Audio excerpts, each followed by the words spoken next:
Hello साथीहरु, स्वागत छ तपाईलाई YouTube च्यानल टेक्निकल नेपालमा। आज यस भिडियोमा म हजुरहरुलाई सिकाउने छु कि तपाई बुटेबल फाइल जसरी सीडी मा तपाई विन्डोजको सीडी भन्छन् नि, त्यस्तो पेन ड्राइभमा कसरी बनाउन सक्नुहुन्छ। त्यस्तोलाई बुटेबल फाइल बनाउनको लागि म के गर्नुपर्छ यस भिडियोमा तपाईलाई स्टेप बाइ स्टेप सिकाउने छु।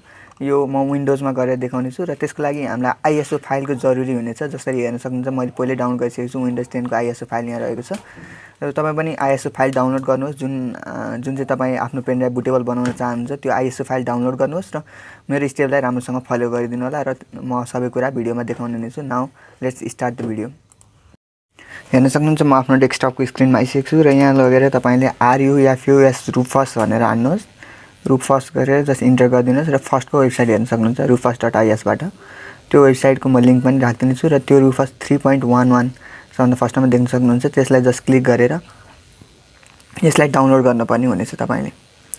र तपाईले अब यो डाउनलोड भइसकेपछि तपाईले आफ्नो 8 वा 8 भन्दा माथि बढी जीबीको पेन ड्राइभ इन्सर्ट गर्नुपर्ने हुनेछ कम्प्युटरमा। त्यसै डाउनलोड भइसकेको छ हेर्नुहोस्।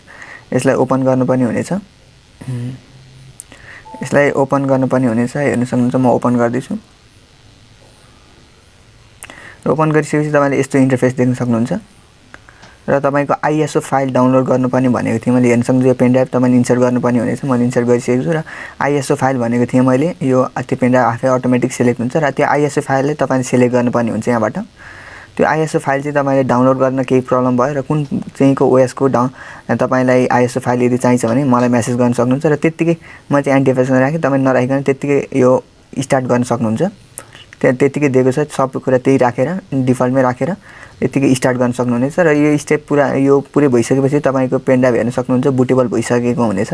यसले थोरै टाइम लिनेछ। मेरोमा चाहिँ आई गेस 12 देखि 13 मिनेट लिन सक्छ यसमा।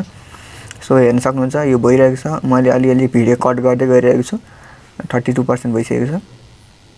यसले कति टाइम लियो त्यो पनि तपाई तल हेर्न सक्नुहुन्छ। सबभन्दा तल त्यही रुफस खोलिरहेको पेजको सबभन्दा तल मुनि हेर्न सक्नुहुन्छ। सो हेर्न सक्नुहुन्छ 77% भइसकेको छ मेरो। यसले टाइम लिन्छ र तपाईलाई आईएसओ फाइलमा चाहिँ प्रब्लम हुन्छ भने आईएसओ फाइल चाहिँ कुनको चाहिन्छ त्यसको मेसेज कमेन्ट सेक्सनमा कमेन्ट गर्नुहोस् र म त्यसको आईएसओ फाइलको लिंक दिन हेल्प गर्नेछु। र मैले यो विन्डोज 10 हालेर बुटेबल बनाउन गइरहेको छु पेन ड्राइभ र यो पेन ड्राइभ चाहिँ 16 जीबी को रहेको छ। हेर्न सक्नुहुन्छ 100% भइसकेको छ। फाइनलाइजिङ प्लिज वेट भनेको छ। यो गरिसकेपछि हेर्न सक्नुहुन्छ यो आफै हुनेछ। यति गरिसकेपछि तपाईको पेन ड्राइभ बुटेबल हुनेछ। र यदि तपाईलाई पनि यस्तै टेक्नोलोजी रिलेटेड अपडेटहरु र टेक्नोलोजी सम्बन्धित कुराहरुमा जानकारी राख्न चाहनुहुन्छ भने यो भिडियो ध्यान दिएर पुरा हेर्दिनु होला र यस्तै टेक्नोलोजी अपडेट राख्नको लागि हाम्रो YouTube च्यानललाई सब्स्क्राइब गर्न नभुल्नु होला। र यो केही पनि भने यो जस्ट क्लोज गर्न सक्नुहुन्छ सजिलैसँग। यसले नोटिस दिएको थियो। सो यति गरिसकेपछि तपाईको पेन ड्राइभ बुटेबल भइसकेको छ। केही पनि गर्नु पर्दैन। तपाईले त्यो स्टार्टको अप्सन देखिसक्नु भयो होला। दुईटा आएको छ। यति आइसकेपछि तपाईले बुझ्नुहोस् तपाईको पेन ड्राइभ भइसकेको छ। यो स्टार्टमा क्लिक नगरिकन तपाईले यतिकै आफ्नो पेन ड्राइभ इजेक्ट आउट गर्न सक्नुहुन्छ। भन्नाले झिक्न सक्नुहुन्छ र बुटेबल भइसकेको छ तपाईको र त्यतिकैमा तपाई युज गर्न सक्नुहुन्छ। Thank you for watching. Have a good day.